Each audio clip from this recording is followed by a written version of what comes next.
সুপ্রিয় দর্শক শ্রোতা, দেশ ও দেশের বাইরে থেকে যারা এই মুহূর্তে আমার এই ভিডিওটি দেখছেন তাদের সকলকে জানাচ্ছি প্রাণঢালা শুভেচ্ছা অভিনন্দন। প্রিয় দর্শক বন্ধুরা, আজকে একটি নতুন ভিডিও আপনাদের জন্য থাকছে।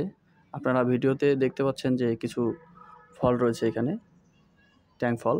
তো এইগুলো হচ্ছে সম্পূর্ণ পেকে যাওয়ার পর পড়ে গেছে গাছ থেকে। তো এগুলো থেকে আমি বিচি তৈরি করব।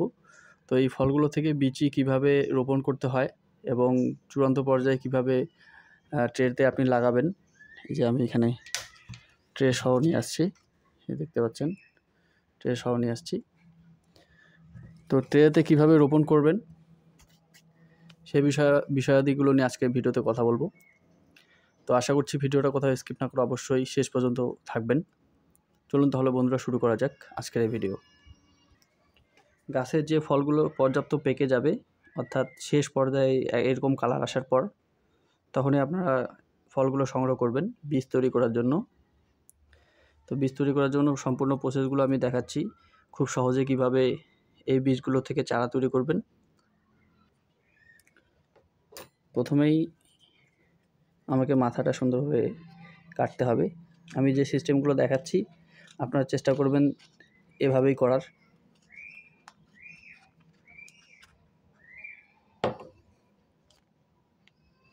দেখেন, এটা হয়ে গেছে।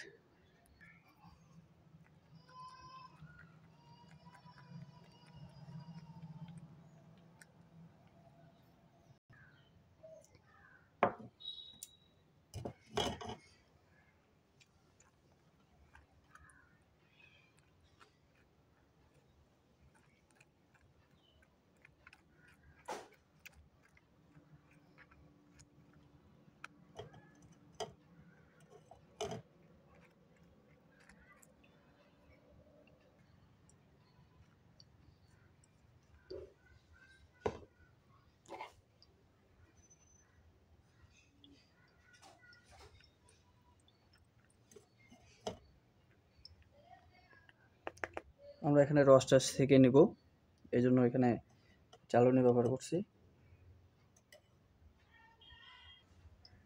দেখেন দর্শক বন্ধুরা, দুর্ভাগ্য এর ভিতরে কিচ্ছু নাই, এটা পুরোটাই নষ্ট।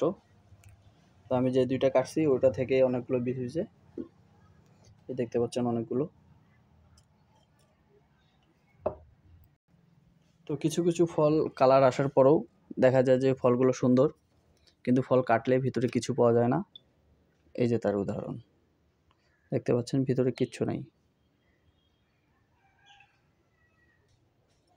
এখন আমরা এখান থেকে রসগুলো একটু সুন্দরভাবে ছেঁচে নিব।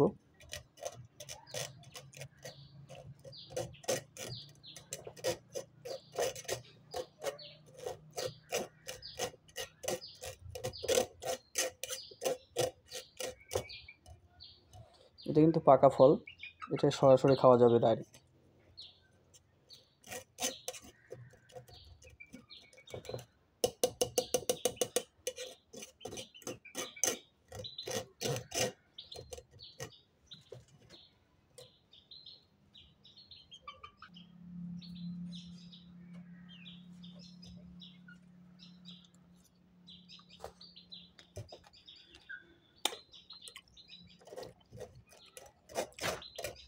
অনেক মিষ্টি এবং অনেক সুস্বাদু।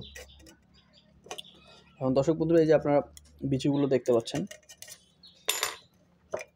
এই যে বীজগুলো দেখতে পাচ্ছেন, এগুলো আমরা একটা এভাবে শুকনা কাপড় নেব। কাপড় নেওয়ার পর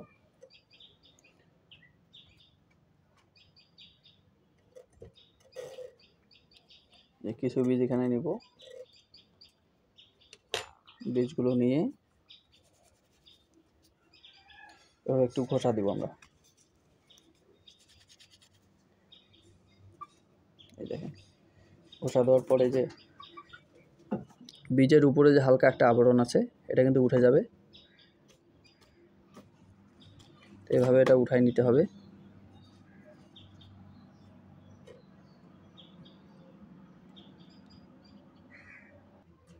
এই যে পরিষ্কার করার পরে যে বীজগুলো এরকম দেখাবে। তো আপনাদের যদি সময় থাকে তাহলে হালকা একটু ছায়াযুক্ত জায়গায় 2-1 দিন শুকিয়ে দিবেন, নয়তো সরাসরি আপনারা রোপণ করতে পারেন। কিভাবে রোপণ করতে হবে আমি দেখিয়ে দিচ্ছি। প্রথমে এখানে সুন্দর করে গর্ত করে নিতে হবে একটু।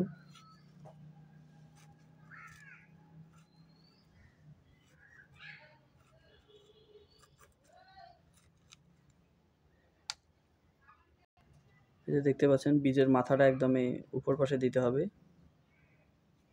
দেওয়ার পর এটা সরাসরি এখানে বপন করে দিতে হবে।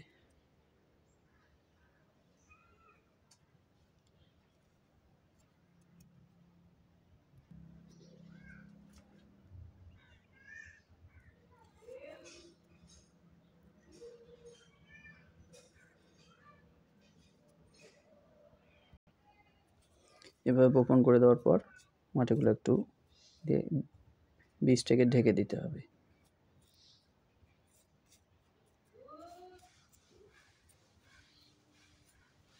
এখন এই বীজগুলোকে যদি মোটামুটি এই বীজগুলো থেকে চারা বের হইতে, পূর্ণাঙ্গ চারা বের হইতে 3 সপ্তাহ থেকে 4 সপ্তাহ সময় লাগবে। এর মাঝে নিয়মিত সেচ দিতে হবে 2 বার করে, তাহলে বীজগুলো থেকে দ্রুত চারা বের হবে। এই যে দেখতে পাচ্ছেন প্যাশন ফলের পাতা, খুবই মূল্যবান উপকারী পাতা। তো দর্শক বন্ধুরা, কেমন লাগলো আজকের ভিডিও অবশ্যই আমাদেরকে কমেন্ট করে জানাবেন। আর এরকম কোনো জিজ্ঞাসা অথবা অনুরোধ সূচক যদি কোনো ভিডিও থাকে অবশ্যই আমাকে জানাবেন, আমি চেষ্টা করব সেই বিষয়টির উপর ভিডিও বানানোর। তো সকলে ভালো থাকবেন, সুস্থ থাকবেন এবং আমাদের এই ছোট্ট চ্যানেলটির সাথেই থাকবেন। ধন্যবাদ সবাইকে।